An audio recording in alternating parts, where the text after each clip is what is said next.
सराफा व्यापारी और hotel Bundelkhand pride के मालिक राजू कमरिया और उसके साथी राहुल अग्रवाल का देर रात बदमाशों ने अपहरण कर लिया।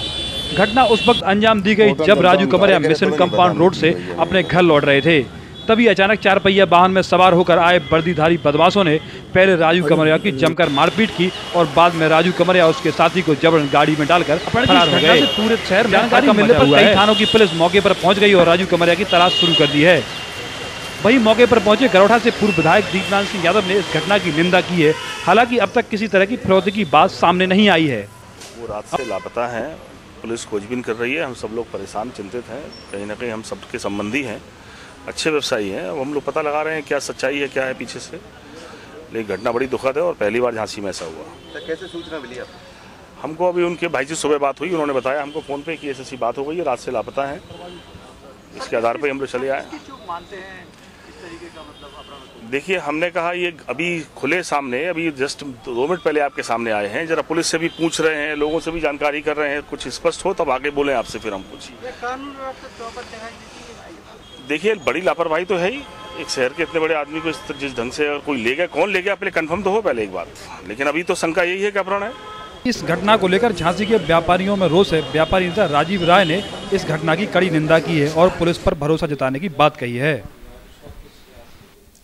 देखिए, बुंदेलखंड के इतने बड़े सराफा व्यापारी का और एक अन्य व्यापारी के साथ अपहरण हो जाना बहुत दुस्साहसिक घटना है। ये झांसी में बहुत सारे सालों से ऐसी कभी कोई घटना ऐसी देखने में नहीं आई है। कम से कम हमारी याद में नहीं आ रही है कि इस प्रकार से आप बिल्कुल मेन सड़क से उठा के ले जाते हो, अपहरण कर लेते हो। ये पुलिस के लिए बहुत बड़ी चुनौती दी गई है। जहाँ तक पुलिस का मानना है, पुलिस को समय देना चाहिए। ये नहीं होता पुलिस कोई भगवान नहीं है ना, उसके पास में ये सारी चीज़ें कि वो 10 मिनट में खोल ले। अब धरना, प्रदर्शन, दबाव बनाना, पुलिस इससे काम नहीं कर पाएगी। पुलिस को मौका दो 24 घंटे 48 घंटे का। और पुलिस ने जिस हिसाब से स्टार्ट लिया है, एसएसपी साहब, डीआईजी साहब, सीओ सिटी, सारे थाने की पुलिस जिस तरीके से सुबह से लग गई है, तो हमारा ये मानना है कि पुलिस को मौका देना चाहिए और वो वर्कआउट कर लेंगे। यहाँ पे झांसी पुलिस ने बहुत केस वर्कआउट किए हैं, हमें उम्मीद है वर्कआउट कर लेंगे। बस उम्मीद यही करेंगे पुलिस से और सभी भाइयों से कि किसी भी प्रकार से वो हमारे दोनों व्यापारी सकुशल वापस आ जाएं। गार्ड साहब जो उस समय मौजूद थे, उनके हिसाब से पापा जी को कोई गाड़ी कार से कोई लोग थे, उन्होंने लठ मारा और पापा जी को राहुल भैया दोनों को जो है कार में बिठा लिया। गाड़ी आई और उनको खींच के बिठा लिया और ये भी जिक्र किया गया है कि पुलिस की वर्दी भी थी। जो आदमी था शायद पुलिस की वर्दी में था, जो चौकीदार बता रहा है मौके पे एक। तो उसके बाद जो है फिर उनको गाड़ी में बिठा के लेके चले गए।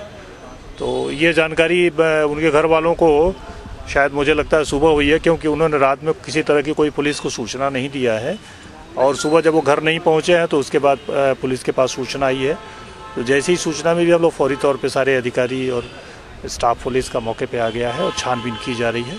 जल्दी हम इसमें कामयाबी प्राप्त करेंगे।